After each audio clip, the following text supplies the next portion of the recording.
गीता किसी विशेष व्यक्ति, किसी जाति, वर्ग, पंथ, देश काल या किसी रूढ़िग्रस्त संप्रदाय का ग्रंथ नहीं है, बल्कि ये सार्वलौकिक तथा सार्वकालिक धर्मशास्त्र है।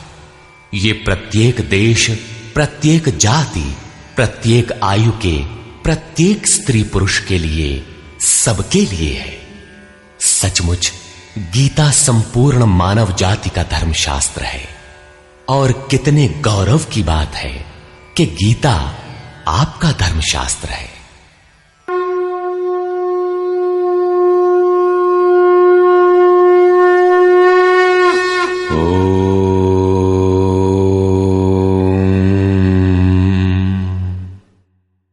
श्री परमात्मने नमः। यथार्थ गीता, श्रीमद् भगवत गीता, अथ चतुर्थोऽध्याय। अध्याय 3 में योगेश्वर श्री कृष्ण ने आश्वस्त किया था कि दोष दृष्टि से रहित होकर जो भी मानव श्रद्धा युक्त हो मेरे मत के अनुसार चलेगा, वो कर्मों के बंधन से भली प्रकार छूट जाएगा। कर्म बंधन से मुक्ति दिलाने की क्षमता योग, ज्ञान योग या कर्म योग दोनों में है। योग में ही युद्ध संचार निहित है। प्रस्तुत अध्याय में वे बताते हैं कि इस योग का प्रणेता कौन है, इसका क्रमिक विकास कैसे होता है। श्री भगवानुवाच।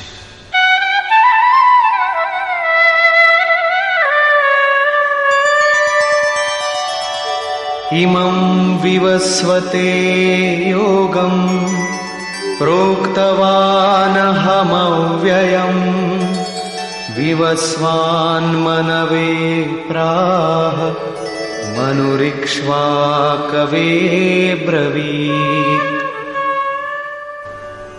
अर्जुन, मैंने इस अविनाशी योग को कल्प के आदि में विवस्वान अर्थात सूर्य के प्रति कहा। विवस्वान ने मनु से और मनु ने इक्ष्वाकु से कहा। किसने कहा? मैंने। श्री कृष्ण कौन थे? एक योगी, तत्व स्थित महापुरुष ही इस अविनाशी योग को कल्प के आरंभ में अर्थात भजन के आरंभ में विवस्वान अर्थात जो विवश हैं ऐसे प्राणियों से कहता है, सुरा में संचार कर देता है। यहां सूर्य एक प्रतीक है, क्योंकि सुरा में ही वो परम प्रकाश स्वरूप है और वहीं उसके पाने का विधान है। वास्तविक प्रकाशदाता अर्थात सूर्य वहीं है। ये योग अविनाशी है। योगेश्वर श्री कृष्ण ने कहा था कि इसमें आरंभ का नाश नहीं होता। इस योग का आरंभ भर कर दें तो ये पूर्णत्व दिलाकर ही शांत होता है। शरीर का कल्प औषधियों द्वारा होता है, किंतु आत्मा का भजन से होता है। भजन का आरंभ ही आत्मकल्प का आदि है। ये साधन भजन भी किसी महापुरुष की ही देन है।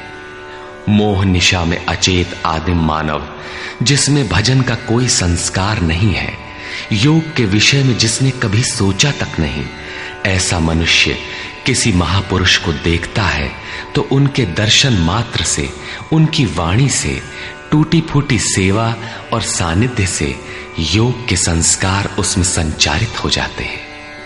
गोस्वामी तुलसीदास जी इसी को कहते हैं, जे चितिये प्रभु जिन्ह प्रभु हेरे, ते सब भये परम पद जोगु। योगेश्वर श्री कृष्ण कहते हैं कि ये योग मैंने आरंभ में सूर्य से कहा। चक्षोः सूर्यो अजायत। महापुरुष के दृष्टि निक्षेप मात्र से योग के संस्कार सुरा में प्रसारित हो जाते हैं। स्वयं प्रकाश, स्ववश परमेश्वर का निवास सबके हृदय में है। सुरा अर्थात श्वास के निरोध से ही उसकी प्राप्ति का विधान है। सुरा में संस्कारों का सृजन ही सूर्य के प्रति कहना है। समय आने पर यह संस्कार मन में स्फुरित होगा। यही सूर्य का मन से कहना है।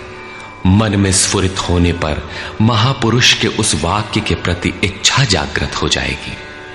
यदि मन में कोई बात है तो उसे पाने की इच्छा अवश्य होगी। यही मनु का इक्ष्वाकु से कहना है। लालसा होगी कि वो नियत कर्म करें जो अविनाशी है, जो कर्म बंधन से मोक्ष दिलाता है। ऐसा है तो किया जाए, और आराधना गति पकड़ लेती है। गति पकड़कर ये योग कहां पहुंचाता है, इस पर कहते हैं,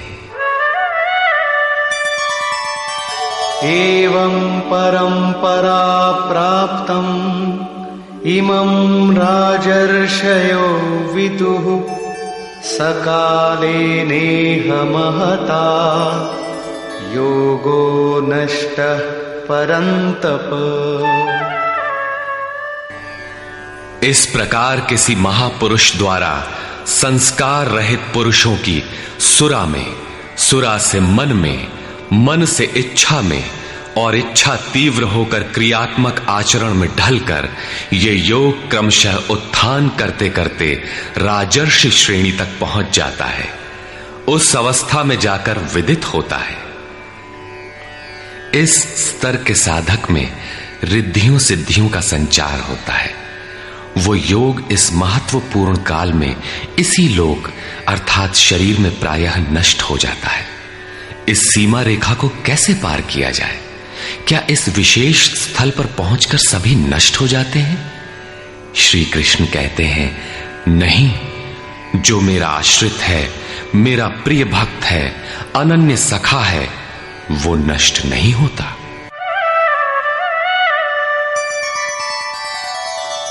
स एवायं मया तेद्य योगः प्रोक्तः पुरातनः भक्तोऽसि मे सखा चेति रहस्यं ह्येतदुत्तमम्। वो ही ये पुरातन योग अब मैंने तेरे लिए वर्णन किया है, क्योंकि तू मेरा भक्त और सखा है, और ये योग उत्तम रहस्यपूर्ण है। अर्जुन क्षत्रिय श्रेणी का साधक था, राजर्षि की अवस्था वाला था, जहां रिद्धियों सिद्धियों के थपेड़े में साधक नष्ट हो जाता है। इस काल में भी योग कल्याण की मुद्रा में ही है, किंतु प्रायः साधक यहां पहुंचकर लड़खड़ा जाते हैं। ऐसा अविनाशी किंतु रहस्यमय योग श्री कृष्ण ने अर्जुन से कहा, क्योंकि नष्ट होने की अवस्था में अर्जुन था ही। क्यों कहा? इसलिए कि तू मेरा भक्त है, अनन्य भाव से मेरे आश्रित है, प्रिय है, सखा है। जिस परमात्मा की हमें चाह है, वो सद्गुरु परमात्मा आत्मा से अभिन्न होकर जब निर्देशन देने लगे, तभी वास्तविक भजन आरंभ होता है। यहां प्रेरक की अवस्था में परमात्मा और सद्गुरु एक दूसरे के पर्याय हैं। जिस सतह पर हम खड़े हैं, उसी स्तर पर जब स्वयं प्रभु हृदय में उतर आए, रोकथाम करने लगे, डगमगाने पर संभालें, तभी मन वश में हो पाता है। मन बस होई तबही जब प्रेरक प्रभु बरजे। जब तक इष्ट देव रथी होकर आत्मा से अभिन्न होकर प्रेरक के रूप में खड़े नहीं हो जाते, तब तक सही मात्रा में इस पथ में प्रवेश ही नहीं होता। वो साधक प्रत्याशी अवश्य है, लेकिन भजन उसके पास कहां? पूज्य गुरुदेव भगवान कहा करते थे, हो हम कई बार नष्ट होते होते बच गए, भगवान ने ही बचा लिया। भगवान ने ऐसे समझाया, ये कहा। हमने पूछा, महाराज जी, क्या भगवान भी बोलते हैं, बातचीत करते हैं? बोले, हां, हो, भगवान ऐसे बतियावत हैं जैसे हम तुम बतियाई, घंटों बतियाई और क्रम न टूटे। हमें उदासी हुई और आश्चर्य भी कि भगवान कैसे बोलते होंगे, ये तो बड़ी नई बात है। कुछ देर बाद महाराज जी बोले, काहे घबराता है, तो हूं से बतियाई हैं। अक्षरशः सत्य था उनका कथन, और यही सख्य भाव है। सखा की तरह वे निराकरण करते रहें, तभी इस नष्ट होने वाली स्थिति से साधक पार हो पाता है। अभी तक योगेश्वर श्री कृष्ण ने किसी महापुरुष द्वारा योग के आरंभ, इसमें आने वाले व्यवधान, उससे पार पाने का रास्ता बताया। इस पर अर्जुन ने प्रश्न किया। अर्जुन उवाच,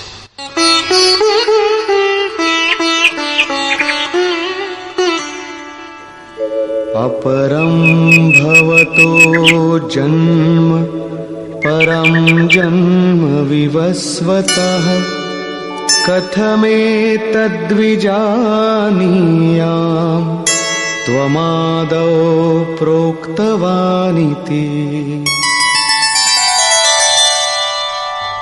भगवान, आपका जन्म तो अपरम अब हुआ है और मेरे अंदर सुरा का संचार बहुत पुराना है, तो मैं कैसे मान लूं कि इस योग को भजन के आदि में आपने ही कहा था।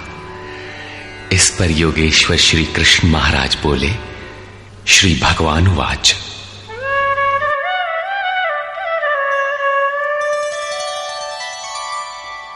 बहूनि मे व्यतीतानि जन्मानि तव चार्जुन तान्यहं वेद सर्वाणि न त्वं वेत्थ परन्तप।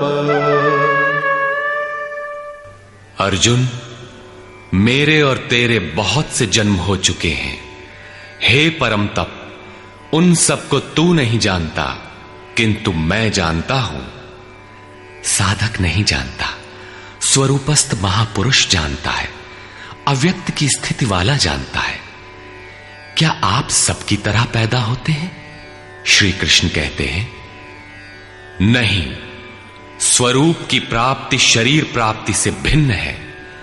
मेरा जन्म इन आंखों से नहीं देखा जा सकता। मैं अजन्मा, अव्यक्त, शाश्वत होते हुए भी शरीर के आधार वाला हूं। अवधू जीवत में कर आशा, मुए मुक्ति गुरु कहे स्वार्थी, झूठा दे विश्वासा। शरीर के रहते ही उस परम तत्व में प्रवेश पाया जाता है। लेश मात्र भी कमी है तो जन्म लेना पड़ता है। अभी तक अर्जुन श्री कृष्ण को अपने समान देहधारी समझता है। वो अंतरंग प्रश्न रखता है, क्या आपका जन्म वैसा ही है जैसा सबका है? क्या आप भी शरीरों की तरह पैदा होते हैं? श्री कृष्ण कहते हैं, अजोऽपि सन्नव्ययात्मा भूतानामीश्वरोऽपि सन् प्रकृतिं स्वामधिष्ठाय संभवाम्यात्ममायया। मैं विनाश रहित, पुनः जन्म रहित और समस्त प्राणियों के स्वर में संचारित होने पर भी अपनी प्रकृति को अधीन करके आत्म माया से प्रकट होता हूं। एक माया तो अविद्या है, जो प्रकृति में ही विश्वास दिलाती है, नीच एवं अधम योनियों का कारण बनती है। दूसरी माया है आत्म माया, जो आत्मा में प्रवेश दिलाती है, स्वरूप के जन्म का कारण बनती है। इसी को योग माया भी कहते हैं, जिससे हम विलग हैं। उस शाश्वत स्वरूप से ये जोड़ती है, मिलन कराती है। उस आत्मिक प्रक्रिया द्वारा मैं अपनी त्रिगुणमयी प्रकृति को अधीन करके ही प्रकट होता हूं। प्रायः लोग कहते हैं कि भगवान का अवतार होगा तो दर्शन कर लेंगे। श्री कृष्ण कहते हैं कि ऐसा कुछ नहीं होता कि कोई दूसरा देख सके। स्वरूप का जन्म पिंड रूप में नहीं होता। श्री कृष्ण कहते हैं, योग साधना द्वारा, आत्म माया द्वारा अपनी त्रिगुणमयी प्रकृति को स्ववश करके मैं क्रमशः प्रकट होता हूं। लेकिन किन परिस्थितियों में?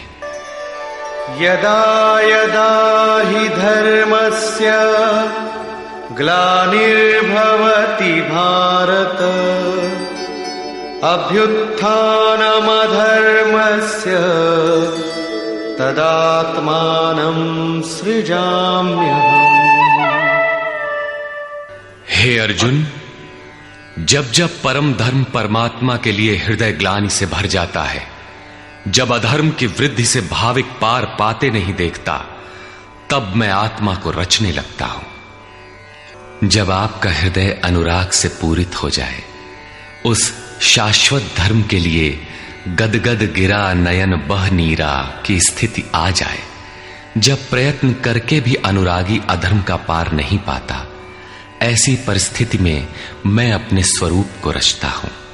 अर्थात भगवान का आविर्भाव केवल अनुरागी के लिए है और यह अवतार किसी भाग्यवान साधक के अंतराल में होता है। आप प्रकट होकर करते क्या हैं? परित्राणाय साधूनां विनाशाय च दुष्कृतां धर्म संस्थापनार्थाय संभवामि युगे युगे। अर्जुन, साधूनां परित्राणाय परम साध्य एकमात्र परमात्मा है, जिसे साध लेने पर कुछ भी साधना शेष नहीं रह जाती। उस साध्य में प्रवेश दिलाने वाले विवेक, वैराग्य, शम दम इत्यादि दैवी संपद को निर्विघ्न प्रवाहित करने के लिए तथा दुष्कृताम, जिससे दूषित कार्य रूप लेते हैं, उन काम क्रोध राग द्वेषादि विजातीय प्रवृत्तियों को समूल नष्ट करने के लिए तथा धर्म को भली प्रकार स्थिर करने के लिए मैं युग युग में प्रकट होता हूं। युग का तात्पर्य सतयुग, त्रेता, द्वापर में नहीं। युग धर्मों का उतार चढ़ाव मनुष्यों के स्वभाव पर है। युग धर्म सदैव रहे हैं। मानस में संकेत है, नित जुग धर्म हो ही सब केरे, हृदय राम माया के प्रेरे। युग धर्म सभी के हृदय में नित्य होते रहते हैं। अविद्या से नहीं बल्कि विद्या से, राम माया की प्रेरणा से हृदय में होते हैं, जिसे प्रस्तुत श्लोक में आत्म माया कहा गया है। वही है राम माया। हृदय में राम की स्थिति दिला देने वाली, राम से प्रेरित है वो विद्या। कैसे समझा जाए कि अब कौन सा युग कार्य कर रहा है? तो शुद्ध सत्व समता विज्ञाना, कृत प्रभाव प्रसन्न मन जाना। जब हृदय में शुद्ध सत्व गुण ही कार्यरत हो, राजस तथा तामस दोनों गुण शांत हो जाएं, विषमताएं समाप्त हो गई हों, जिसका किसी से द्वेष न हो, विज्ञान हो, अर्थात इष्ट से निर्देशन लेने और उस पर टिकने की क्षमता हो, मन में प्रसन्नता का पूर्ण संचार हो, जब ऐसी योग्यता आ जाए तो सतयुग में प्रवेश मिल गया। इसी प्रकार दो अन्य युगों का वर्णन किया और अंत में तामस बहुत रजोगुण थोरा, कलि प्रभाव विरोध चहुं ओरा।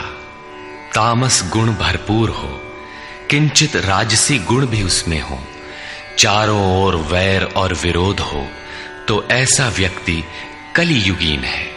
जब तामसी गुण कार्य करता है तो मनुष्य में आलस्य, निद्रा, प्रमाद का बाहुल्य होता है। वो कर्तव्य जानते हुए भी उसमें प्रवृत्त नहीं हो सकता। निषिद्ध कर्म जानते हुए भी उससे निवृत्ति नहीं हो सकती। इस प्रकार युग धर्मों का उतार चढ़ाव मनुष्यों की आंतरिक योग्यता पर निर्भर है। किसी ने इन योग्यताओं को 4 युग कहा है, तो कोई इन्हें ही 4 वर्ण का नाम देता है, तो कोई इन्हें ही अति उत्तम, उत्तम, मध्यम और निकृष्ट 4 श्रेणी के साधक कहकर संबोधित करता है। प्रत्येक युग में इष्ट साथ देते हैं।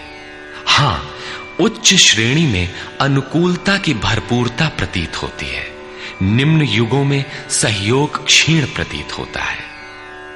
संक्षेप में श्री कृष्ण कहते हैं कि साध्य वस्तु दिलाने वाले विवेक, वैराग्य इत्यादि को निर्विघ्न प्रवाहित करने के लिए तथा दूषण के कारक काम, क्रोध, राग, द्वेष इत्यादि का पूर्ण विनाश करने के लिए, परम धर्म परमात्मा में स्थिर रखने के लिए मैं युग युग में अर्थात हर परिस्थिति, हर श्रेणी में प्रकट होता हूं, बशर्ते कि ग्लानि हो।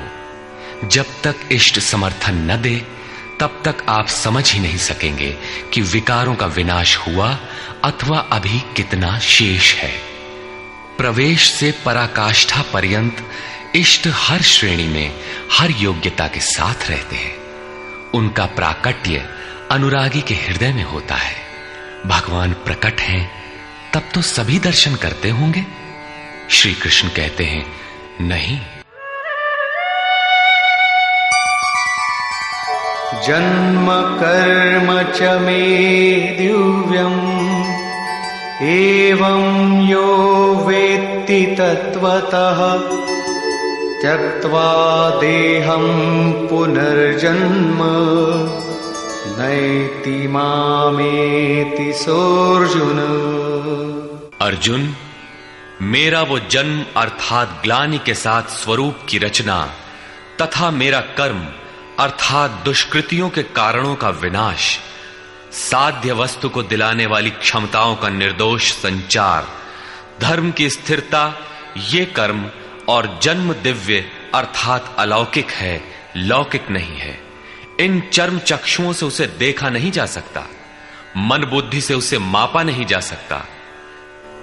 जब इतना गूढ़ है तो उसे देखता कौन है? केवल यो वेत्ति तत्वतः, केवल तत्वदर्शी ही मेरे इस जन्म और कर्म को देखता है और मेरा साक्षात करके वो पुनर्जन्म को नहीं प्राप्त होता बल्कि मुझे प्राप्त होता है। जब तत्वदर्शी ही भगवान के जन्म और कार्य को देख पाता है तो लोग लाखों की संख्या में भीड़ लगाए क्यों खड़े हैं कि कहीं अवतार होगा तो दर्शन करेंगे? क्या आप तत्वदर्शी हैं? महात्मा वेश में आज भी विविध तरीके से, मुख्यतः महात्मा वेश की आड़ में बहुत से लोग प्रचार करते फिरते हैं कि वे अवतार हैं, या उनके दलाल प्रचार कर देते हैं। लोग भेड़ की तरह अवतार को देखने टूट पड़ते हैं। किंतु श्री कृष्ण कहते हैं कि केवल तत्वदर्शी ही देख पाता है। अब तत्वदर्शी किसे कहते हैं? अध्याय 2 में सत असत का निर्णय देते हुए योगेश्वर श्री कृष्ण ने बताया था कि अर्जुन, असत वस्तु का अस्तित्व नहीं है और सत का तीनों कालों में कभी अभाव नहीं है। तो क्या आप ऐसा कहते हैं? बताया उन्होंने, नहीं, तत्वदर्शियों ने इसे देखा। न किसी भाषाविद ने देखा, न किसी समृद्धिशाली ने देखा। यहां पुनः बल देते हैं कि मेरा आविर्भाव तो होता है लेकिन उसे तत्वदर्शी ही देख पाता है। तत्वदर्शी एक प्रश्न है। ऐसा कुछ नहीं कि 5 तत्व हैं, 25 तत्व हैं, इनकी गणना सीख ली और हो गए तत्वदर्शी। श्री कृष्ण ने आगे बताया कि आत्मा ही परम तत्व है। आत्मा परम से संयुक्त होकर परमात्मा हो जाता है। आत्म साक्षात्कार करने वाला ही इस आविर्भाव को समझ पाता है। सिद्ध है कि अवतार किसी विरही अनुरागी के हृदय में होता है। आरंभ में उसे वो समझ नहीं पाता कि हमें कौन संकेत देता है, कौन मार्गदर्शन करता है, किंतु परम तत्व परमात्मा के दर्शन के साथ ही वो देख पाता है, समझ पाता है और फिर शरीर को त्याग कर पुनर्जन्म को प्राप्त नहीं होता। श्री कृष्ण ने कहा कि मेरा जन्म दिव्य है, इसे देखने वाला मुझे प्राप्त होता है। तो लोगों ने उनकी मूर्ति बना ली, पूजा करने लगे, आकाश में कहीं उनके निवास की कल्पना कर ली। ऐसा कुछ नहीं है। उन महापुरुषों का आशय केवल इतना था कि यदि आप निर्धारित कर्म करें तो पाएंगे कि आप भी दिव्य हैं। आप जो हो सकते हैं वो मैं हो गया हूं। मैं आपकी संभावना हूं, आपका ही भविष्य हूं। अपने भीतर आप जिस दिन ऐसी पूर्णता पा लेंगे तो आप भी वही होंगे जो श्री कृष्ण है। जो श्री कृष्ण का स्वरूप है वही आपका भी हो सकता है। अवतार कहीं बाहर नहीं होता। हां, यदि अनुराग पूरित हृदय हो तो आपके भीतर भी अवतार की अनुभूति संभव है। वे आपको प्रोत्साहित करते हैं कि बहुत से लोग इस मार्ग पर चलकर मेरे स्वरूप को प्राप्त कर चुके हैं। वीतराग भय क्रोधा मन्मया मामुपाश्रिताः बहवो ज्ञानतपसा पूता मद्भावमागता। राग और विराग दोनों से परे वीतराग तथा इसी प्रकार भय अभय, क्रोध अक्रोध दोनों से परे अनन्य भाव से अर्थात अहंकार रहित मेरे शरण हुए बहुत से लोग ज्ञान तप से पवित्र होकर मेरे स्वरूप को प्राप्त हो चुके हैं। अब ऐसा होने लगा हो ऐसी बात नहीं है। यह विधान सदैव से रहा है। बहुत से पुरुष इसी प्रकार से मेरे स्वरूप को प्राप्त हो चुके हैं। किस प्रकार? जिन जिन का हृदय अधर्म की वृद्धि देखकर परमात्मा के लिए ग्लानि से भर गया, उस स्थिति में मैं अपने स्वरूप को रचता हूं। वे मेरे स्वरूप को प्राप्त होते हैं, जिसे योगेश्वर श्री कृष्ण ने तत्व दर्शन कहा था, उसे ही अब ज्ञान कहते हैं। परम तत्व है परमात्मा, उसे प्रत्यक्ष दर्शन के साथ जानना ज्ञान है। ऐसी जानकारी वाले ज्ञानी मेरे स्वरूप को प्राप्त करते हैं। यहां यह प्रश्न पूरा हो गया।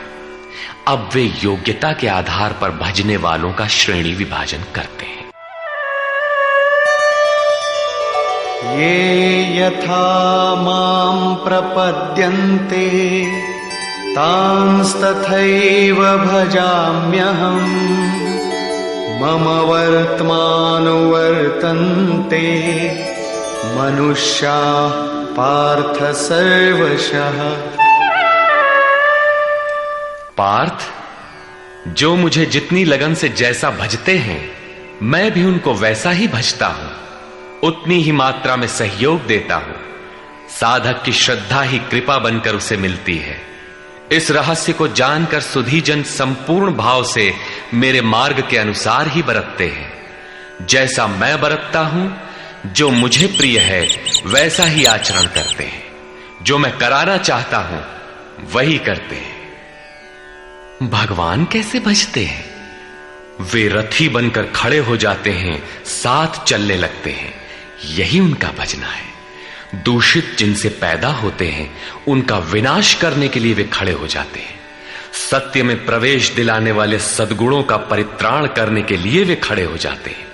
जब तक इष्ट देव हृदय से पूर्णता रथी न हो और हर कदम पर सावधान न करें, तब तक कोई कैसा ही भजनानंदी क्यों न हो, लाख आंख मूंदे, लाख प्रयत्न करे, वो इस प्रकृति के द्वंद्व से पार नहीं हो सकता। वो कैसे समझेगा कि हम कितनी दूरी तय कर चुके, कितना शेष है। इष्ट ही आत्मा से अभिन्न होकर खड़े हो जाते हैं और उसका मार्गदर्शन करते हैं कि तुम यहां पर हो, ऐसे करो, ऐसे चलो। इस प्रकार प्रकृति की खाई पाटते हुए शनैः शनैः आगे बढ़ाते हुए स्वरूप में प्रवेश दिला देंगे। भजन तो साधक को ही करना पड़ता है, किंतु उसके द्वारा इस पथ में जो दूरी तय होती है वो इष्ट की देन है। ऐसा जानकर सभी मनुष्य सर्वतोभावेन मेरा अनुसरण करते हैं। किस प्रकार वे बरतते हैं?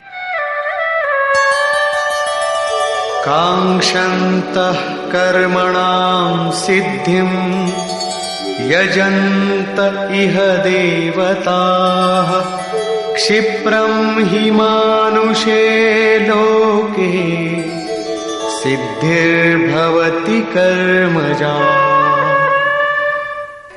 वे पुरुष इस मनुष्य शरीर में कर्मों की सिद्धि चाहते हुए देवताओं को पूजते हैं। कर्म कौन सा? श्री कृष्ण ने कहा, अर्जुन तू नियत कर्म कर। नियत कर्म क्या है? यज्ञ की प्रक्रिया ही कर्म है। यज्ञ क्या है? साधना की विधि विशेष, जिसमें श्वास प्रश्वास का हवन, इंद्रियों के बहिर्मुखी प्रवाह को संयमाग्नि में हवन किया जाता है, जिसका परिणाम है परमात्मा। कर्म का शुद्ध अर्थ है आराधना, जिसका स्वरूप इसी अध्याय में आगे मिलेगा। इस आराधना का परिणाम क्या है?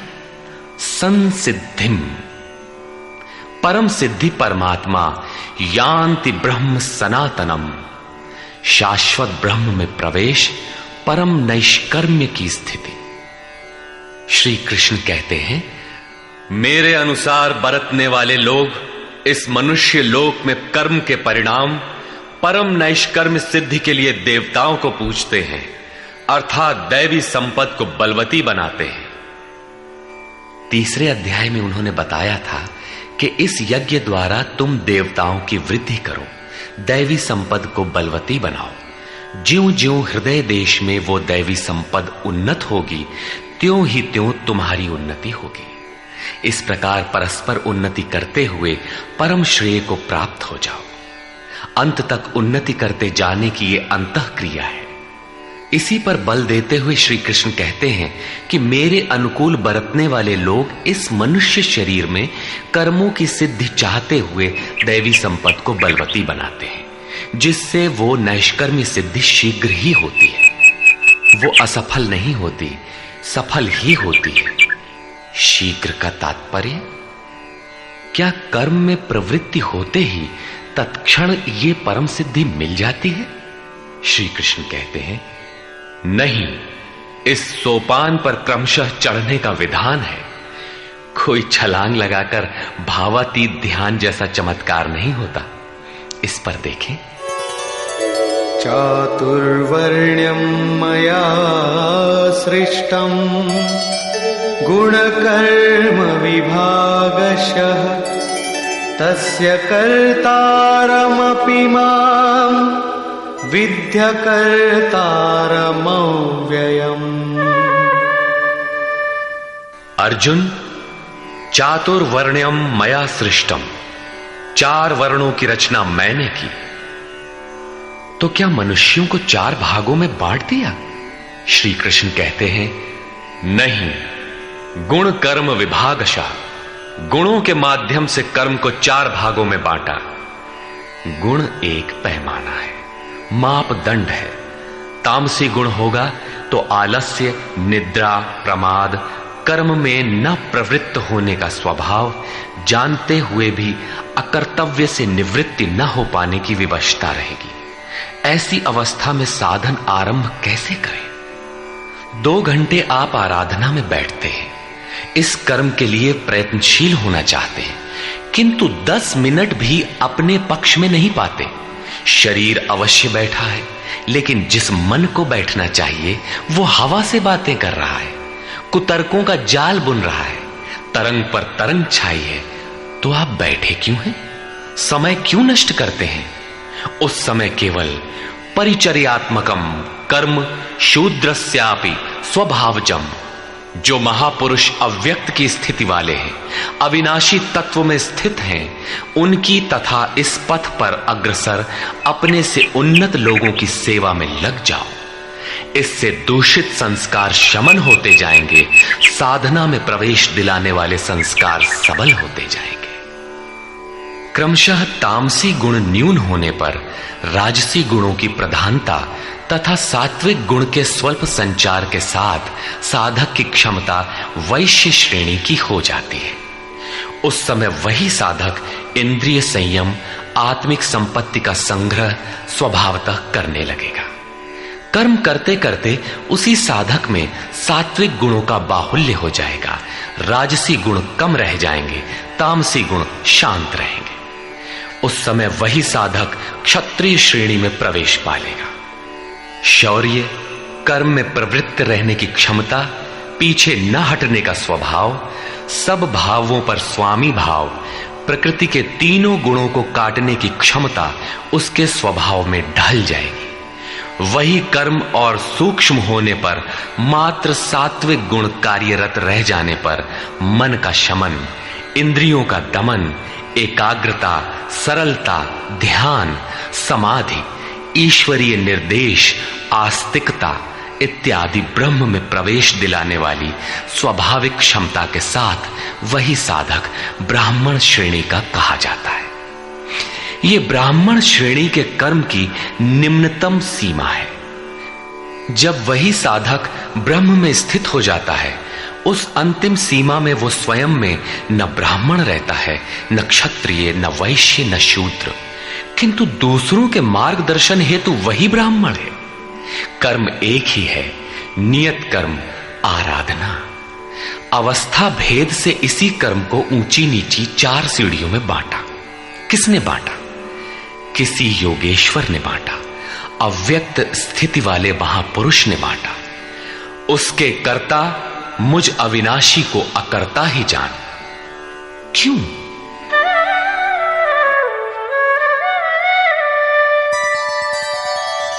न मां कर्माणि लिम्पन्ति न मे कर्मफले स्पृहा इति मां योऽभिजानाति कर्मभिर्न सबध्यते। क्योंकि कर्मों के फल में मेरी स्पृहा नहीं है। कर्मों का फल क्या है?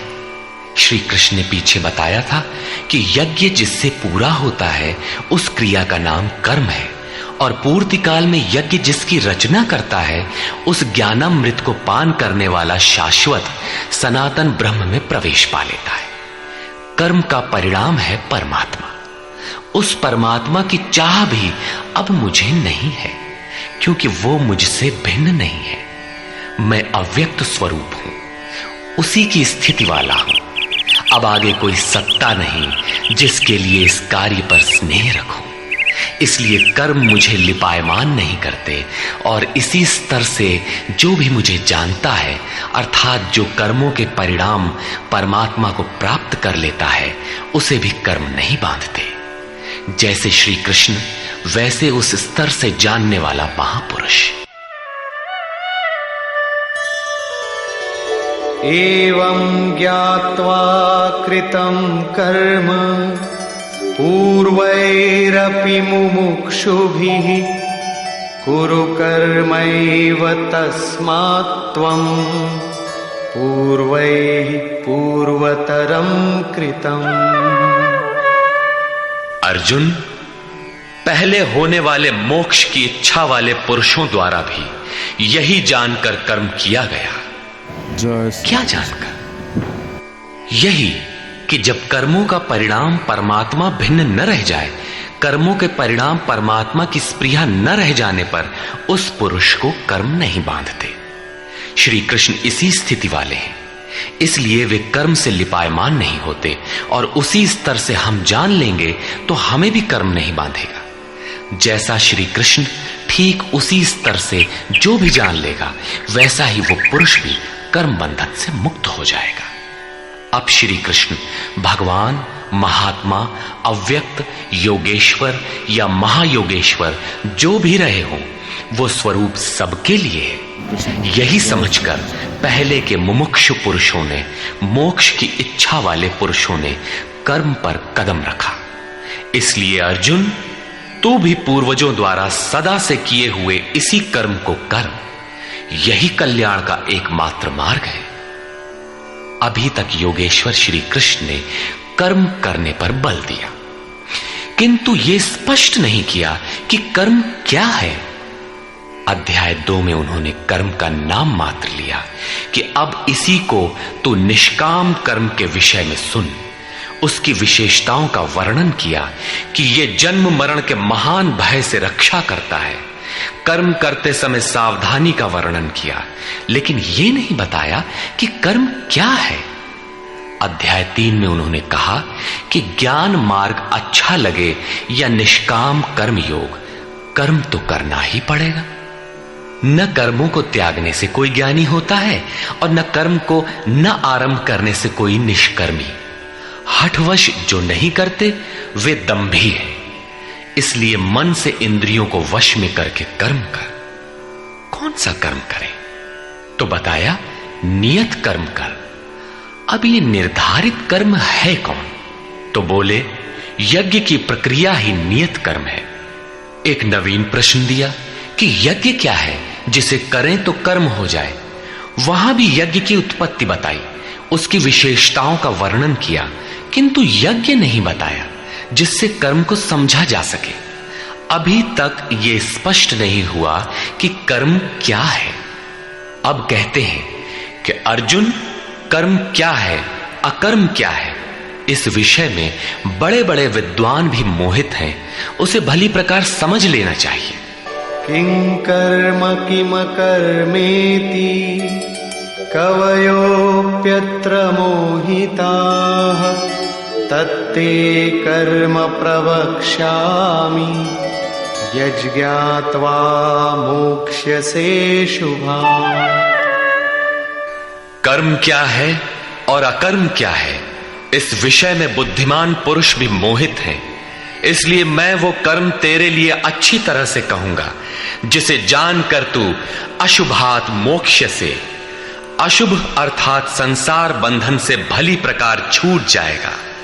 कर्म कोई ऐसी वस्तु है जो संसार बंधन से मुक्ति दिलाती है।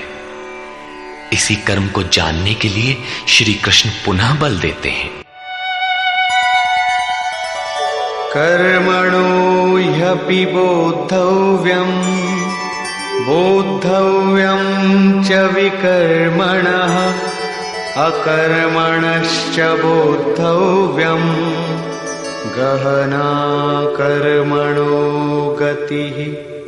कर्म का स्वरूप भी जानना चाहिए, अकर्म का स्वरूप भी समझना चाहिए, और विकर्म अर्थात विकल्प शून्य विशेष कर्म जो आप्त पुरुषों द्वारा होता है उसे भी जानना चाहिए, क्योंकि कर्म की गति गहन है। कतिपय लोगों ने विकर्म का अर्थ निषिद्ध कर्म, मन लगाकर किया गया कर्म इत्यादि किया है। वस्तुतः यहां वि उपसर्ग विशिष्टता का द्योतक है। प्राप्ति के पश्चात महापुरुषों के कर्म विकल्प शून्य होते हैं। आत्मस्थित, आत्मतृप्त, आत्मकाम महापुरुषों को न तो कर्म करने से कोई लाभ है और न छोड़ने से कोई हानि ही है। फिर भी वे पीछे वालों के हित के लिए कर्म करते हैं। ऐसा कर्म विकल्प शून्य है, विशुद्ध है, और यही कर्म विकर्म कहलाता है। उदाहरणार्थ, गीता में जहां भी किसी कार्य में वि उपसर्ग लगा है उसकी विशेषता का द्योतक है, निष्कृष्टता का नहीं। यथा योग युक्तो विशुद्धात्मा विजितात्मा जितेंद्रिय। अभी आपने विकर्म देखा, रहा कर्म और अकर्म, जिसे अगले श्लोक में समझने का प्रयास करें। यदि यहां कर्म अकर्म का विभाजन नहीं समझ सके तो कभी नहीं समझ सकेंगे। कर्मण्यकर्म यः पश्येत् अकर्मणि च कर्म यः स बुद्धिमान् मनुष्येषु स युक्तः कृत्स्न कर्म कृत्। जो पुरुष कर्म में अकर्म देखे, कर्म माने आराधना अर्थात आराधना करे, और ये भी समझे कि करने वाला मैं नहीं हूं बल्कि गुणों की अवस्था ही चिंतन में हमें नियुक्त करता है, मैं इष्ट द्वारा संचालित हूं, ऐसा देखे। और जब इस प्रकार अकर्म देखने की क्षमता आ जाए और धारावाहिक रूप से कर्म होता रहे, तभी समझना चाहिए कि कर्म सही दिशा में हो रहा है। वही पुरुष मनुष्यों में बुद्धिमान है, मनुष्यों में योगी है, योग से युक्त बुद्धि वाला है और संपूर्ण कर्मों का करने वाला है। उसके द्वारा कर्म करने में लेश मात्र भी त्रुटि नहीं रह जाती। कर्म का अर्थ है भजन, कर्म का अर्थ है योग साधना को भली प्रकार संपादित करना, जिसका विशद वर्णन इसी अध्याय में आगे आ रहा है। यहां कर्म और अकर्म का केवल विभाजन किया गया, जिससे कर्म करते समय यस्य सर्वे समारंभाः काम संकल्प वर्जिताः ज्ञानाग्निदग्ध कर्माणं तमाहु पंडितं बुधाः। अर्जुन, यस्य सर्वे समारंभाः, जिस पुरुष के द्वारा संपूर्णता से आरंभ की हुई क्रिया काम संकल्प वर्जिताः, क्रमशः उत्थान होते होते इतनी सूक्ष्म हो गई कि वासना और मन के संकल्प विकल्प से ऊपर उठ गई। कामना और संकल्पों का निरोध होना मन की विजेतावस्था है। अतः कर्म कोई ऐसी वस्तु है जो इस मन को कामना और संकल्प विकल्प से ऊपर उठा देता है। उस समय ज्ञानाग्नि दग्ध कर्माणम, अंतिम संकल्प के भी शमन के साथ जिसे हम नहीं जानते, जिसे जानने के लिए हम इच्छुक थे, उस परमात्मा की प्रत्यक्ष जानकारी हो जाती है। क्रियात्मक पथ पर चलकर परमात्मा की प्रत्यक्ष जानकारी का नाम ही ज्ञान है। उस ज्ञान के साथ ही दग्ध कर्माणम, कर्म सदा के लिए दग्ध हो जाते हैं। जिसे पाना था पा लिया, आगे कोई सत्ता नहीं जिसकी शोध करे, इसलिए कर्म करके ढूंढे भी तो किसे। उस जानकारी के साथ कर्म की आवश्यकता समाप्त हो जाती है। ऐसी स्थिति वालों को ही बोध स्वरूप महापुरुषों ने पंडित कहकर संबोधित किया है। उनकी जानकारी पूर्ण है। ऐसी स्थिति वाला महापुरुष करता क्या है, रहता कैसे है, उसकी रहनी पर प्रकाश डालते हैं। त्यक्त्वा कर्मफलासंगम नित्यतृप्तो निराश्रयः कर्मण्यभिप्रवृत्तोऽपि नैव किंचित् करोति सः। अर्जुन, वह पुरुष सांसारिक आश्रय से रहित होकर नित्य वस्तु परमात्मा में ही तृप्त रहकर कर्मों के फल परमात्मा की आसक्ति को भी त्याग कर कर्म में अच्छी प्रकार बरतता हुआ भी कुछ नहीं करता। निराशीर्यत चित्तात्मा त्यक्त सर्व परिग्रहः शारीरं केवलं कर्म कुर्वन्नाप्नोति किल्बिषम्। जिसने अंतःकरण और शरीर को जीत लिया है, भोगों की संपूर्ण सामग्री जिसने त्याग दी है, ऐसे आशा रहित पुरुष का शरीर केवल कर्म करता दिखाई भर पड़ता है। वस्तुतः वो करता धरता कुछ नहीं, इसलिए पाप को प्राप्त नहीं होता। वो पूर्णत्व को प्राप्त है, इसलिए आवागमन को प्राप्त नहीं होता।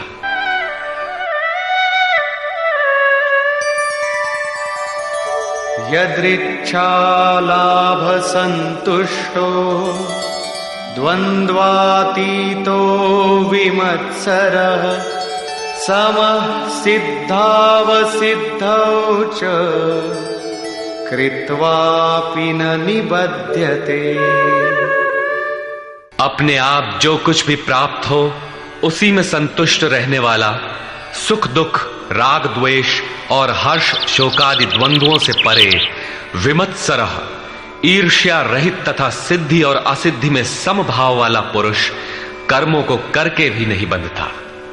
सिद्धि अर्थात जिसे पाना था वो अब भिन्न नहीं है और वो कभी विलग भी नहीं होगा, इसलिए असिद्धि का भी भय नहीं है।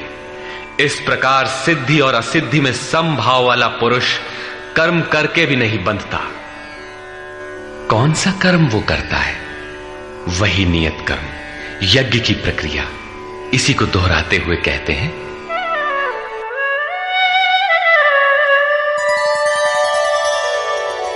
गत संगस्य मुक्तस्य ज्ञानावस्थित चेतसः यज्ञायाचरतः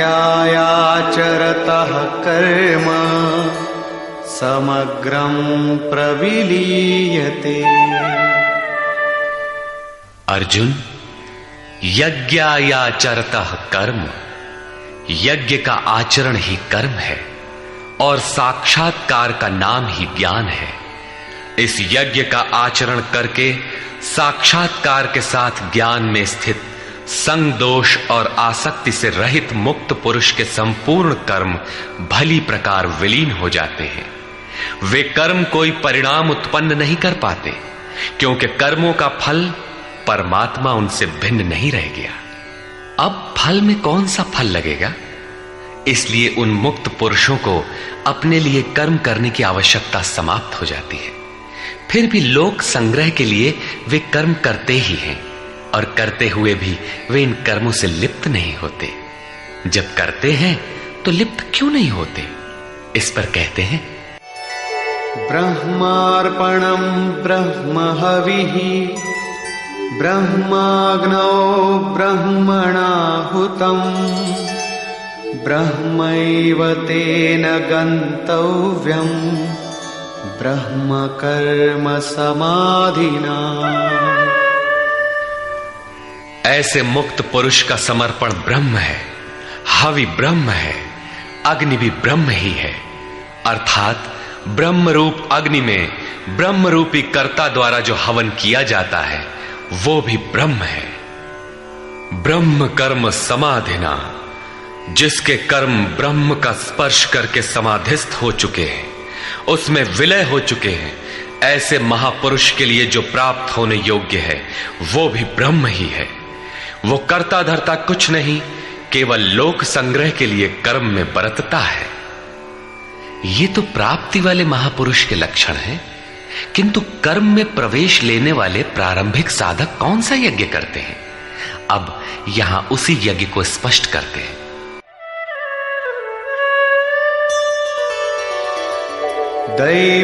दैवमेवापरे यज्ञं योगिनः पर्युपासते ब्रह्माग्नावपरे यज्ञं यज्ञेनैवोपजुह्वति। गत श्लोक में योगेश्वर श्री कृष्ण ने परमात्म स्थित महापुरुषों के यज्ञ का निरूपण किया, किंतु दूसरे योगी जो अभी उस तत्व में स्थित नहीं हुए हैं, क्रिया में प्रवेश करने वाले हैं, वे आरंभ कहां से करें? इस पर कहते हैं कि दूसरे योगी लोग दैवम यज्ञम अर्थात दैवी संपद को अपने हृदय में बलवती बनाते हैं, जिसके लिए ब्रह्मा का निर्देश था कि इस यज्ञ द्वारा तुम लोग देवताओं की उन्नति करो। ज्यों ज्यों हृदय देश में दैवी संपद अर्जित होगी, वही तुम्हारी प्रगति होगी और क्रमशः परस्पर उन्नति करके परम श्रेय को प्राप्त करो। दैवी संपद को हृदय देश में बलवती बनाना प्रवेशिका श्रेणी के योगियों का यज्ञ है। वो दैवी संपद अध्याय 16 के आरंभिक 3 श्लोकों में वर्णित है, जो हैं तो सब में केवल महत्वपूर्ण कर्तव्य समझकर उनकी जागृति करें, उनमें लगे। इन्हीं को इंगित करते हुए योगेश्वर ने कहा कि अर्जुन, तू शोक मत कर, क्योंकि तू दैवी संपद को प्राप्त हुआ है। तू मुझ में निवास करेगा, मेरे ही शाश्वत स्वरूप को प्राप्त करेगा, क्योंकि ये दैवी संपद परम कल्याण के लिए ही है। और इसके विपरीत आसुरी संपद नीच और अधम योनियों का कारण है। इसी आसुरी संपद का हवन होने लगता है, इसलिए ये यज्ञ है और यहीं से यज्ञ का आरंभ है। दूसरे योगी ब्रह्माग्नौ पर ब्रह्म परमात्म रूप अग्नि में यज्ञ के द्वारा ही यज्ञ का अनुष्ठान करते हैं।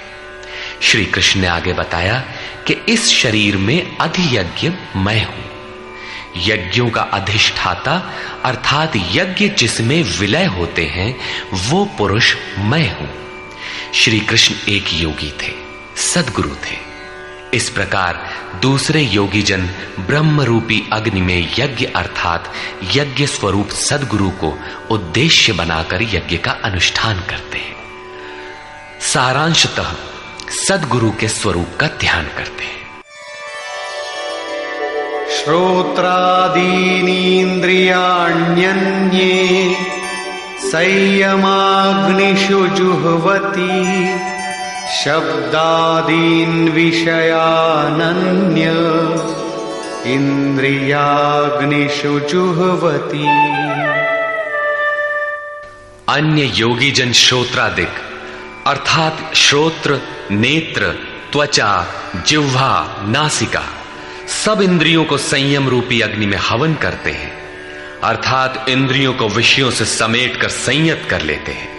यहां आग नहीं जलती, जैसे अग्नि में डालने से हर वस्तु भस्मसात हो जाती है, ठीक इसी प्रकार संयम ही एक अग्नि है जो इंद्रियों के संपूर्ण बहिर्मुखी प्रवाह को दग्ध कर देता है। दूसरे योगी लोग शब्दादिक अर्थात शब्द, स्पर्श, रूप, रस और गंध विषयों को इंद्रिय रूपी अग्नि में हवन कर देते हैं, अर्थात उनका आशय बदलकर साधना परक बना लेते हैं।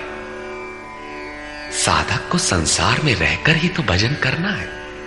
सांसारिक लोगों के भले बुरे शब्द उससे टकराते ही रहते हैं। विषयोत्तेजक ऐसे शब्दों को सुनते ही साधक उनके आशय को योग, वैराग्य सहायक, वैराग्योत्तेजक भावों में बदलकर इंद्रिय रूपी अग्नि में हवन कर देते हैं। जैसे कि एक बार अर्जुन अपने चिंतन में रत था, अकस्मात उसके कर्ण कुहरों में संगीत लहरी झंझना उठी। उसने सिर उठाकर देखा तो उर्वशी खड़ी थी जो एक वेश्या थी। सभी उसके रूप पर मुग्ध हो झूम रहे थे, किंतु अर्जुन ने उसे स्नेहिल दृष्टि से मातृवत देखा। उस शब्द रूप से मिलने वाले विकार विलीन हो गए, इंद्रियों के अंतराल में ही समाहित हो गए। यहां इंद्रिय ही अग्नि है। अग्नि में डाली हुई वस्तु जैसे भस्मसात हो जाती है, उसी प्रकार आशय बदलकर इष्ट के अनुकूल ढाल लेने पर विषयोत्तेजक रूप, रस, गंध, स्पर्श और शब्द भी भस्म हो जाते हैं। साधक पर कुप्रभाव नहीं डाल पाते। साधक इन शब्दादिकों में रुचि नहीं लेता, इन्हें ग्रहण नहीं करता। इन श्लोकों में अपरे, अन्य शब्द एक ही साधक की ऊंची नीची अवस्थाएं हैं। एक ही यज्ञकर्ता का ऊंचा नीचा स्तर है, न कि अपरे अपरे कहने से कोई अलग अलग यज्ञ। सर्वाणि इंद्रिय कर्माणि प्राण कर्माणि चापरे आत्मसंयम योगाग्नौ जुह्वति ज्ञान दीपिते। अभी तक योगेश्वर ने जिस यज्ञ की चर्चा की उसमें क्रमशः दैवी संपत्ति को अर्जित किया जाता है। इंद्रियों की संपूर्ण चेष्टाओं का संयम किया जाता है। बलात् विषयोत्तेजक शब्दादिकों के टकराने पर भी उनका आशय बदलकर उनसे बचा जाता है। इससे उन्नत अवस्था होने पर दूसरे योगी जन संपूर्ण इंद्रियों की चेष्टाओं तथा प्राण के व्यापार को साक्षात्कार सहित ज्ञान से प्रकाशित परमात्म स्थिति रूपी योगाग्नि में हवन करते हैं। जब संयम की पकड़ आत्मा के साथ तद्रूप हो जाती है, प्राण और इंद्रियों का व्यापार भी शांत हो जाता है, उस समय विषयों को उद्दीप्त करने वाली और इष्ट में प्रवृत्ति दिलाने वाली दोनों धाराएं आत्मसात हो जाती हैं। परमात्मा में स्थिति मिल जाती है, यज्ञ का परिणाम निकल आता है। ये है यज्ञ की पराकाष्ठा। जिस परमात्मा को पाना था उसी में स्थिति आ गई तो शेष क्या रहा। पुनः योगेश्वर श्री कृष्ण यज्ञ को भली प्रकार समझाते हैं।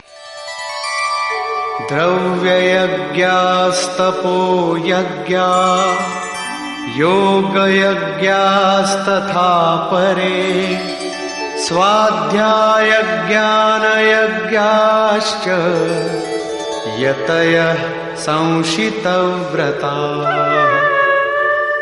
अनेक लोग द्रव्य यज्ञ करते हैं, अर्थात आत्मपथ में महापुरुषों की सेवा में पत्र पुष्प अर्पण करते हैं।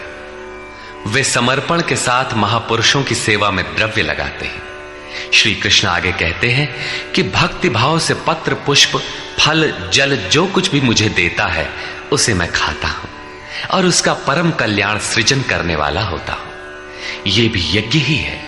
हर आत्मा की सेवा करना, भूले हुए को आत्म पथ पर लाना द्रव्य यज्ञ है, क्योंकि प्राकृतिक संस्कारों को जलाने में समर्थ हैं।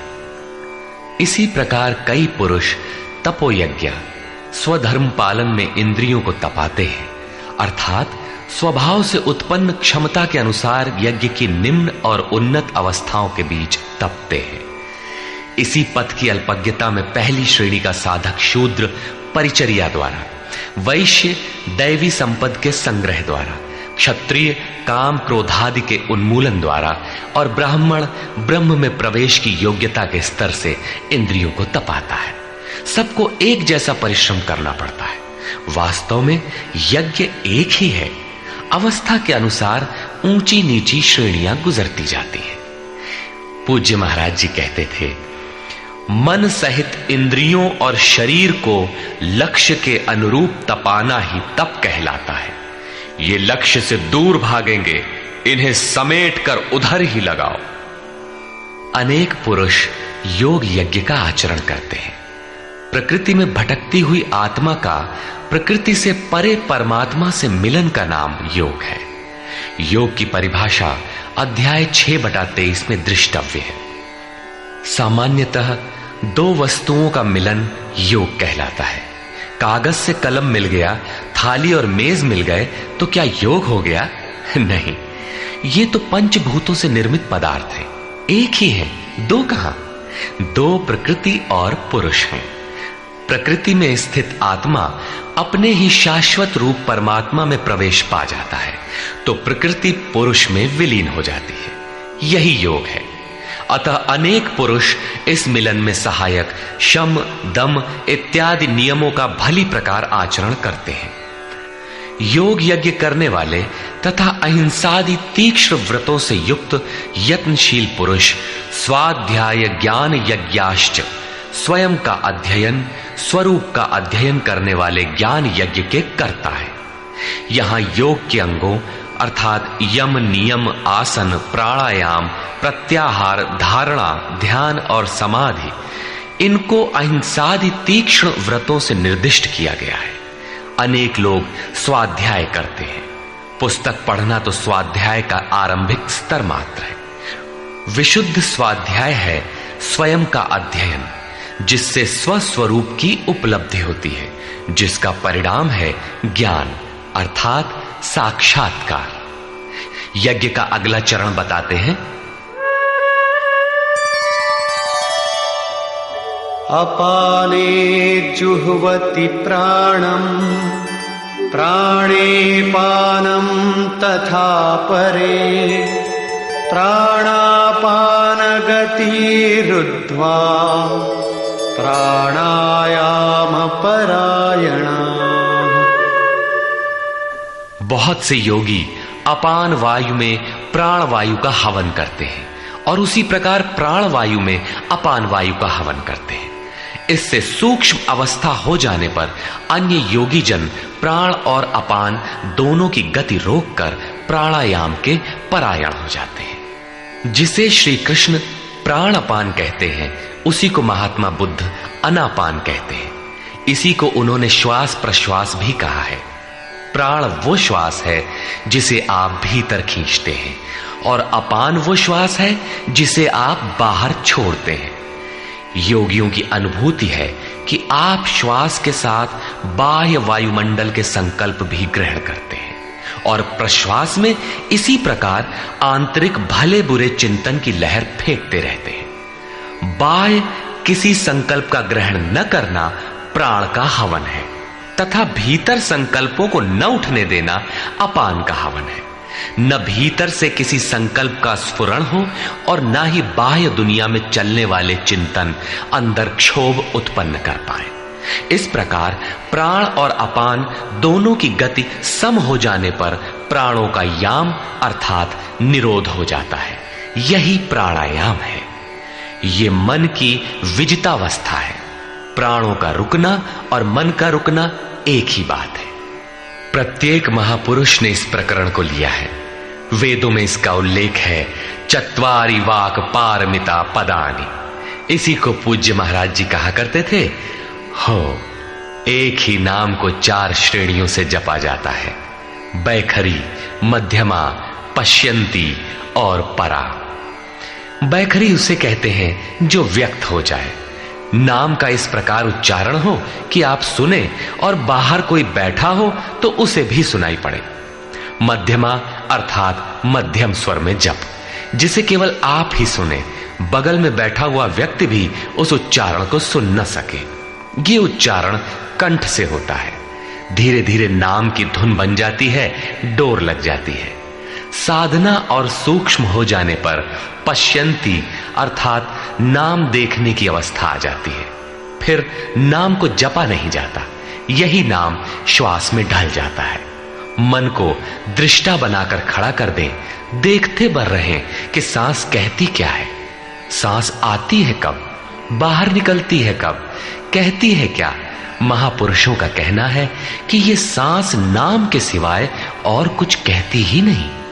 साधक नाम का जप नहीं करता, केवल उससे उठने वाली धुन को सुनता है, सांस को देखता भर है, इसलिए इसे पश्यंती कहते हैं। पश्यंती में मन को दृष्टा के रूप में खड़ा करना पड़ता है, किंतु साधन और उन्नत हो जाने पर सुनना भी नहीं पड़ता। एक बार सुरत लगा भर दे, स्वतः सुनाई देगा। जपय न जपावे अपने से आवे, न स्वयं जपो न मन को सुनने के लिए बाध्य करो, और जप चलता रहे। इसी का नाम है अजपा। ऐसा नहीं कि जप प्रारंभ ही न करें और आ गई अजपा। यदि किसी ने जप नहीं प्रारंभ किया तो अजपा नाम की कोई वस्तु भी उसके पास नहीं होगी। अजपा का अर्थ है हम न जपें किंतु जाप हमारा साथ न छोड़े। एक बार सुरत का कांटा लगा भर दें तो जप प्रवाहित हो जाए और अनवरत चलता रहे। इस स्वाभाविक जप का नाम है अजपा, और यही है परावाणी का जप। यह प्रकृति से परे तत्व परमात्मा में प्रवेश दिलाती है। इसके आगे वाणी में कोई परिवर्तन नहीं है। परम का दिग्दर्शन करा के उसी में विलीन हो जाती है, इसलिए इसे परा कहते हैं। मन श्वास के साथ जुड़ा है। जब श्वास पर दृष्टि है, श्वास में नाम ढल चुका है, भीतर से न तो किसी संकल्प का उत्थान है और न बाह्य वायुमंडल के संकल्प भीतर प्रवेश कर पाते हैं। यही मन पर विजय की अवस्था है। इसी के साथ यज्ञ का परिणाम निकल आता है। अपरे नियताहाराः प्राणान् प्राणेषु जुह्वति सर्वेप्येते यज्ञविदो यज्ञक्षपितकल्मषाः।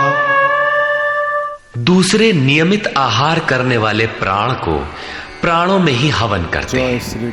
पूज्य महाराज जी कहा करते थे कि योगी का आहार दृढ़, आसन दृढ़ और निद्रा दृढ़ होनी चाहिए। आहार विहार पर नियंत्रण बहुत आवश्यक है।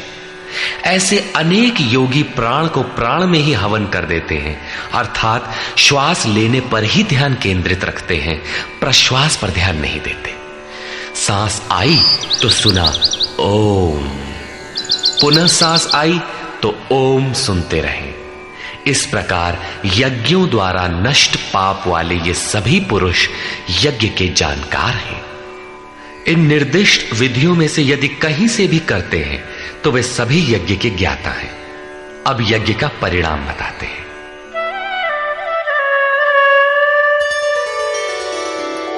यज्ञशिष्टामृतभुजो यान्ति ब्रह्म सनातनम् नायं लोकोऽस्त्ययज्ञस्य कुतोऽन्यः कुरु सत्तम। कुरुश्रेष्ठ अर्जुन, यज्ञ शिष्टामृत भुज, यज्ञ जिसकी सृष्टि करता है, जिसे अवशेष छोड़ता है, वो है अमृत। उसकी प्रत्यक्ष जानकारी ज्ञान है। उस ज्ञानामृत को भोगने अर्थात प्राप्त करने वाले योगी जन यान्ति ब्रह्म सनातनम, शाश्वत सनातन पर ब्रह्म को प्राप्त होते हैं। यज्ञ कोई ऐसी वस्तु है जो पूर्ण होते ही सनातन पर ब्रह्म में प्रवेश दिला देती है। यज्ञ न करें तो आपत्ति क्या है? श्री कृष्ण कहते हैं कि यज्ञ रहित पुरुष को पुनः ये मनुष्य लोक अर्थात मानव शरीर भी सुलभ नहीं होता, फिर अन्य लोग कैसे सुखदायी होंगे? उसके लिए तो तिर्यक योनियां सुरक्षित हैं, इससे अधिक कुछ नहीं। अतः यज्ञ करना मनुष्य मात्र के लिए नितांत आवश्यक है।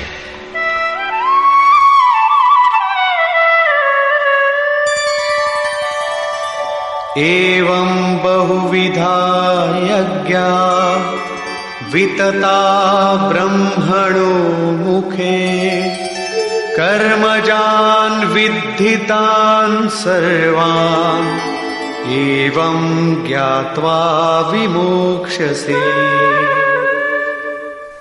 इस प्रकार उपर्युक्त बहुत प्रकार के यज्ञ वेद की वाणी में कहे गए हैं, ब्रह्म के मुख से विस्तारित है। प्राप्ति के पश्चात महापुरुषों के शरीर को परब्रह्म धारण कर लेता है। ब्रह्म से अभिन्न अवस्था वाले उन महात्माओं की बुद्धि मात्र यंत्र होती है, उनके द्वारा वो ब्रह्म ही बोलता है। उसकी वाणी में इन यज्ञों का विस्तार किया गया है। इन सब यज्ञों को तू कर्म जान विद्धि, कर्म से उत्पन्न हुआ जान। यही पहले भी कहे आए हैं, यज्ञः कर्म समुद्भवः। उन्हें इस प्रकार क्रियात्मक चलकर जान लेने पर, जैसा अभी बताया था, यज्ञ करके जिनका पाप नष्ट हो चुका हो वही यज्ञ के यथार्थ ज्ञाता है। अतः अर्जुन, तू विमोक्ष्य से संसार बंधन से पूर्णतः छूट जाएगा। यहां योगेश्वर ने कर्म को स्पष्ट कर दिया। वो हरकत कर्म है जिससे उपर्युक्त यज्ञ पूर्ण होते हैं। अब यदि दैवी संपत्ति का अर्जन, सद्गुरु का ध्यान, इंद्रियों का संयम, श्वास का प्रश्वास में हवन, प्रश्वास का श्वास में हवन, प्राण अपान की गति का निरोध खेती करने से होता हो, व्यापार नौकरी या राजनीति करने से होता हो, तो आप करिए। यज्ञ तो ऐसी क्रिया है जो पूर्ण होते ही तत्क्षण परब्रह्म में प्रवेश दिला देती है। बाह्य किसी भी कार्य से आप तत्क्षण ब्रह्म में प्रवेश पा जाते हो तो कीजिए। वस्तुतः ये सब के सब यज्ञ चिंतन की अंतः क्रियाएं हैं, आराधना का चित्रण है जिससे आराध्य देव विदित होता है। यज्ञ उस आराध्य तक की दूरी तय करने की निर्धारित प्रक्रिया विशेष है। ये यज्ञ श्वास प्रश्वास, प्राणायाम इत्यादि जिस क्रिया से संपन्न होते हैं उस कार्य प्रणाली का नाम कर्म है। कर्म का शुद्ध अर्थ है आराधना, चिंतन। प्रायः लोग कहते हैं कि संसार में कुछ भी किया जाए हो गया कर्म, कामना से रहित होकर कुछ भी करते जाओ हो गया निष्काम कर्मयोग। कोई कहता है कि अधिक लाभ के लिए विदेशी वस्त्र बेचते हैं तो आप सकामी हैं, देश सेवा के लिए स्वदेशी बेचें तो हो गया निष्काम कर्मयोग। निष्ठा पूर्वक नौकरी करें, हानि लाभ की चिंता से मुक्त होकर व्यापार करें, हो गया निष्काम कर्मयोग। जय पराजय की भावना से मुक्त होकर युद्ध करें, चुनाव लड़ें, हो गए निष्कर्मी। मरोगे तो मुक्ति हो जाएगी। वस्तुतः ऐसा कुछ भी नहीं है। योगेश्वर श्री कृष्ण ने स्पष्ट शब्दों में बताया कि इस निष्काम कर्म में निर्धारित क्रिया एक ही है, व्यवसायात्मिका बुद्धि रेकेह कुरु नंदन। अर्जुन, तू निर्धारित कर्म को कर, यज्ञ की प्रक्रिया ही कर्म है। यज्ञ क्या है? श्वास प्रश्वास का हवन, इंद्रियों का संयम, यज्ञ स्वरूप महापुरुष का ध्यान, प्राणायाम, प्राणों का निरोध। ये यज्ञ जिससे होने लगे उस क्रिया का नाम कर्म है। संपूर्ण गीता में एक भी श्लोक ऐसा नहीं है जो सांसारिक कार्य व्यापारों का समर्थन करता हो। प्रायः यज्ञ का नाम आने पर लोग बाहर एक यज्ञ वेदी बनाकर तिल जौ लेकर स्वाहा बोलते हुए हवन प्रारंभ कर देते हैं। ये एक धोखा है। द्रव्य यज्ञ दूसरा है जिसे श्री कृष्ण ने कई बार कहा, किंतु पशु बलि, वस्तुदाह इत्यादि से इसका कोई संबंध नहीं है। श्रेयान् द्रव्यमयाद् यज्ञात् ज्ञानयज्ञः परन्तप सर्वं कर्माखिलं पार्थ ज्ञाने परिसमाप्यते। अर्जुन, सांसारिक द्रव्यों से सिद्ध होने वाले यज्ञ की अपेक्षा ज्ञान यज्ञ, जिसका परिणाम ज्ञान अर्थात साक्षात्कार है, यज्ञ जिसकी सृष्टि करता है, उस अमृत तत्व की जानकारी का नाम ज्ञान है। ऐसा यज्ञ श्रेयस्कर है, परम कल्याणकारी है। हे पार्थ, संपूर्ण कर्म ज्ञान में शेष हो जाते हैं, परिसमाप्यते, भली प्रकार समाहित हो जाते हैं। ज्ञान यज्ञ की पराकाष्ठा है। उसके पश्चात कर्म किए जाने से न कोई लाभ है और न छोड़ देने से उस महापुरुष की कोई क्षति ही होती है। इस प्रकार भौतिक द्रव्यों से होने वाले यज्ञ भी यज्ञ है, किंतु उस यज्ञ की तुलना में जिसका परिणाम साक्षात्कार है, उस ज्ञान यज्ञ की अपेक्षा अत्यंत अल्प है। आप करोड़ का हवन करें, सैकड़ों यज्ञ वेदी बना लें, सतपथ पर द्रव्य लगावें, साधु संत महापुरुषों की सेवा में द्रव्य लगावें, किंतु इस ज्ञान यज्ञ की अपेक्षा अल्प है। वस्तुतः यज्ञ श्वास प्रश्वास का है, इंद्रियों के संयम का है, मन के निरोध का है, जैसा श्री कृष्ण अभी बता आए। इस यज्ञ को प्राप्त कहां किया जाए, उसकी विधि कहां से सीखें? यथा तद्विद्धि प्रणिपातेन परिप्रश्नेन सेवया उपदेक्षन्ति ते ज्ञानम् ज्ञानिनस्तत्त्वदर्शिनः। इसलिए अर्जुन, तू तत्वदर्शी महापुरुष के पास जाकर भली प्रकार प्रणत होकर, अर्थात दंडवत प्रणाम करके, अहंकार त्याग कर, शरण होकर, भली प्रकार सेवा करके, निष्कपट भाव से प्रश्न करके तो उस ज्ञान को जान। वे तत्व को जानने वाले ज्ञानी जन तेरे लिए उस ज्ञान का उपदेश करेंगे, साधना पथ पर चलाएंगे। समर्पित भाव से सेवा करने के उपरांत ही इस ज्ञान को सीखने की क्षमता आती है। तत्वदर्शी महापुरुष परम तत्व परमात्मा का प्रत्यक्ष दिग्दर्शन करने वाले हैं। वे यज्ञ की विधि विशेष के ज्ञाता हैं और वही आपको भी सिखाएंगे। यदि अन्य यज्ञ होता तो ज्ञानी तत्वदर्शी की क्या आवश्यकता थी? स्वयं भगवान के सामने ही तो अर्जुन खड़ा था। भगवान उसे तत्वदर्शी के पास क्यों भेजते हैं? वस्तुतः श्री कृष्ण एक योगी थे। उनका आशय है कि आज तो अनुरागी अर्जुन मेरे समक्ष उपस्थित है, भविष्य में अनुरागियों को कहीं भ्रम न हो जाए कि श्री कृष्ण तो चले गए, अब किसकी शरण जाए। इसलिए उन्होंने स्पष्ट किया कि तत्वदर्शी के पास जाओ, वे ज्ञानी जन तुझे उपदेश देंगे और यज्ञात्वा न पुनर्मोहम् एवं यास्यसि पांडव येन भूतान्यशेषेण द्रक्ष्यस्यात्मन्यथो मयि। उस ज्ञान को उनके द्वारा समझकर तू इस प्रकार फिर कभी मोह को प्राप्त नहीं होगा। उनसे दी गई जानकारी के द्वारा उस पर चलते हुए तू अपनी आत्मा के अंतर्गत संपूर्ण भूतों को देखेगा, अर्थात सभी प्राणियों में इसी आत्मा का प्रसार देखेगा। जब सर्वत्र एक ही आत्मा के प्रसार को देखने की क्षमता आ जाएगी, उसके पश्चात तू मुझ में प्रवेश करेगा। अतः उस परमात्मा को पाने का साधन तत्व स्थित महापुरुष के द्वारा है। ज्ञान के संबंध में, धर्म और शाश्वत सत्य के संबंध में श्री कृष्ण के अनुसार किसी तत्वदर्शी से ही पूछने का विधान है।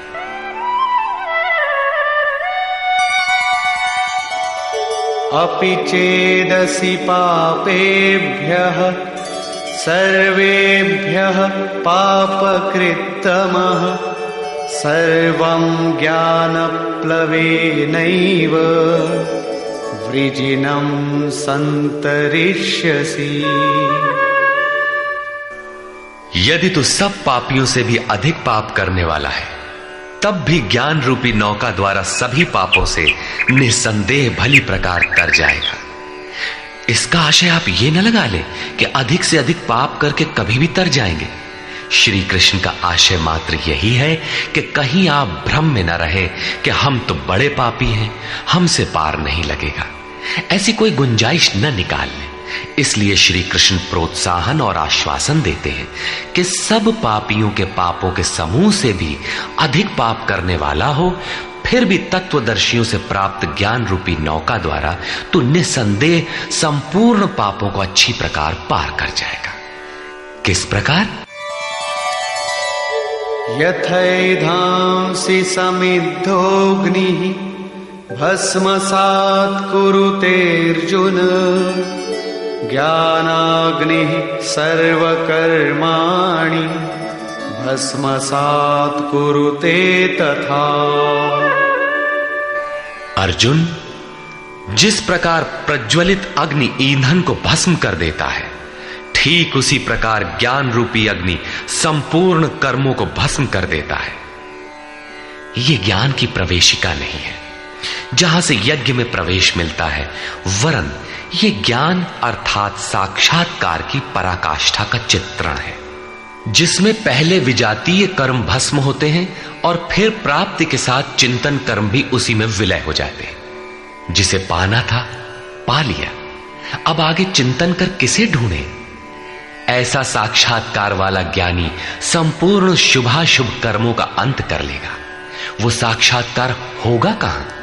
बाहर होगा अथवा भीतर? इस पर कहते हैं,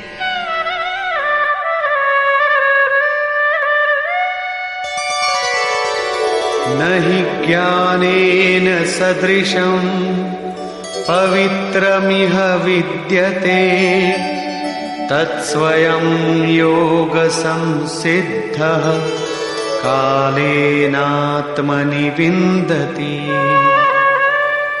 इस संसार में ज्ञान के समान पवित्र करने वाला निसंदेह कुछ भी नहीं है।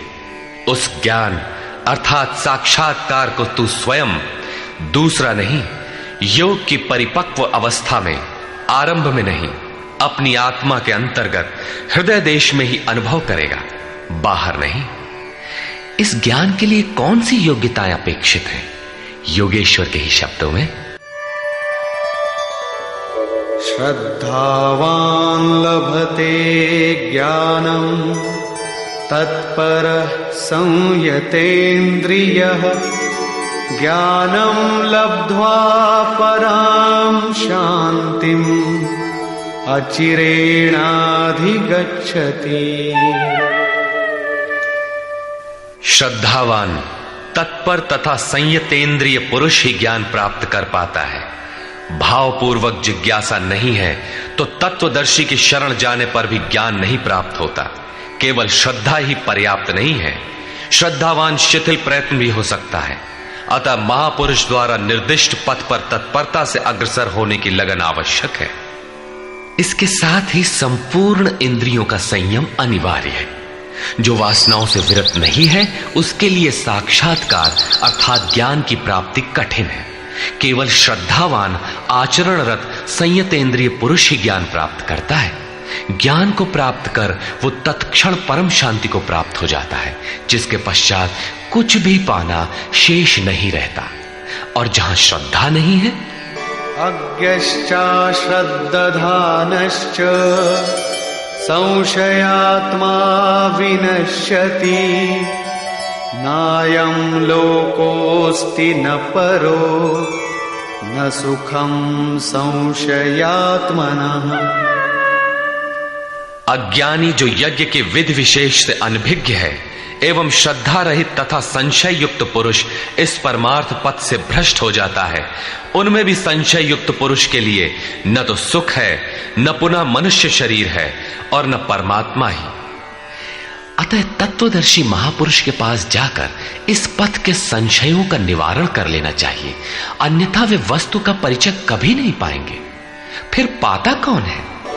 योग संन्यस्त कर्माणम् ज्ञान संच्छिन्न संशयम् आत्मवन्तं न कर्माणि निबध्नन्ति धनंजय। जिसके कर्म योग द्वारा भगवान में समाहित हो चुके हैं, जिसका संपूर्ण संशय परमात्मा की प्रत्यक्ष जानकारी द्वारा नष्ट हो गया है, परमात्मा से संयुक्त ऐसे पुरुष को कर्म नहीं बांधते। योग के द्वारा ही कर्मों का शमन होगा, ज्ञान से ही संशय नष्ट होगा। इसीलिए श्री कृष्ण कहते हैं, तस्मादज्ञानसम्भूतम् हृत्स्थं ज्ञानासीनात्मनः चित्वैनं संशयं योगम् आतिष्ठोत्तिष्ठ भारत।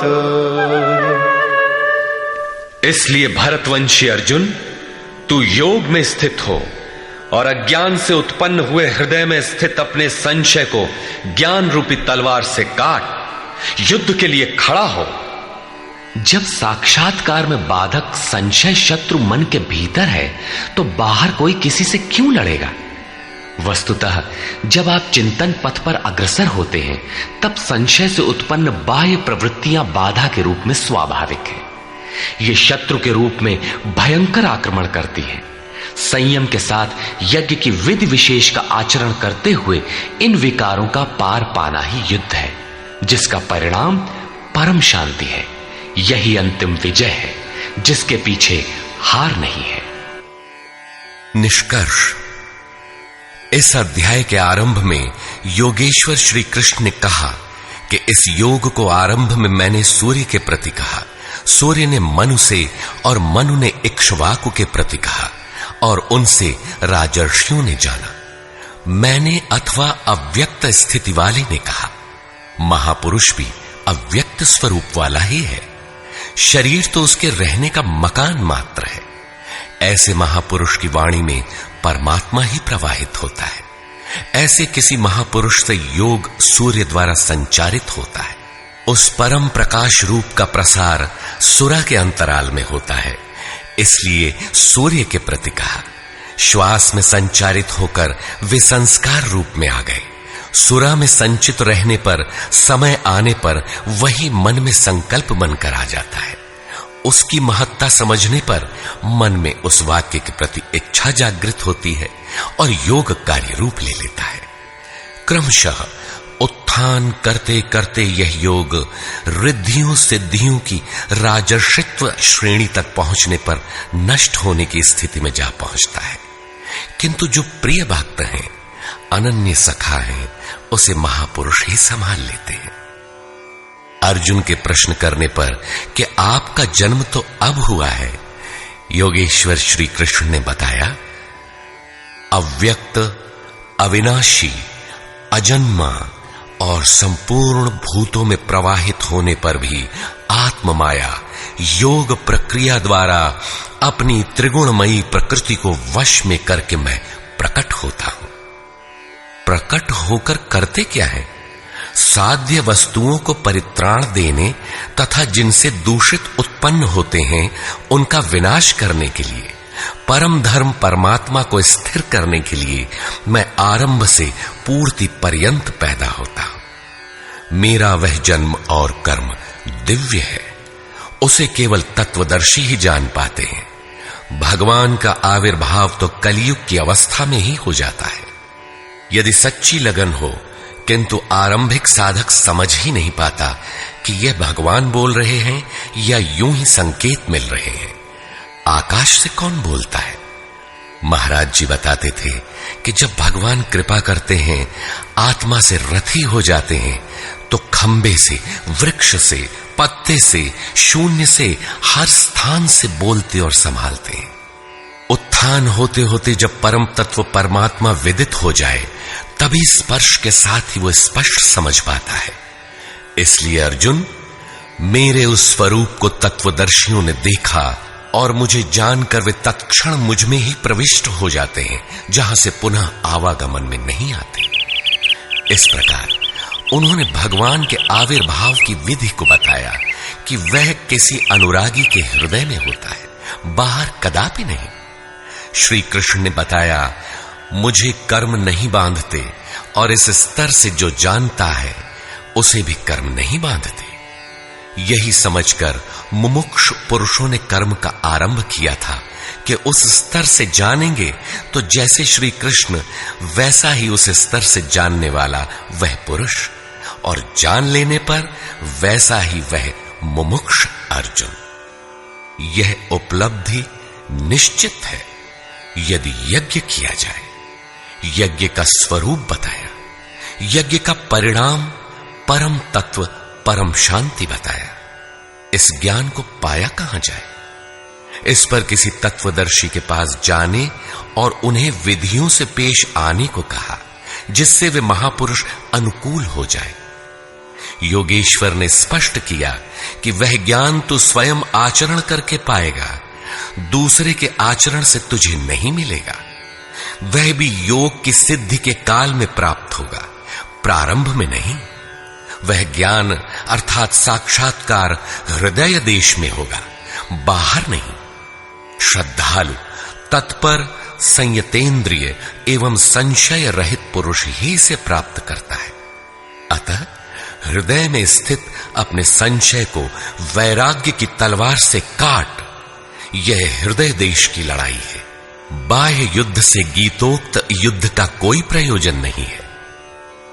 इस अध्याय में योगेश्वर श्री कृष्ण ने मुख्य रूप से यज्ञ का स्वरूप स्पष्ट किया और बताया कि यज्ञ जिससे पूरा होता है उसे करने अर्थात कार्य प्रणाली का नाम कर्म है। कर्म को भली प्रकार इसी अध्याय में स्पष्ट किया। अतः ओम तत्सदिति श्रीमद् भगवद गीता सूपनिषत्सु ब्रह्म विद्यायाम योग शास्त्रे श्री कृष्ण अर्जुन संवादे यज्ञ कर्म स्पष्टीकरण नाम चतुर्थो अध्याय। इस प्रकार स्वामी अड़गड़ानंद कृत श्रीमद् भगवद गीता के भाष्य यथार्थ गीता का चौथा अध्याय पूर्ण होता है।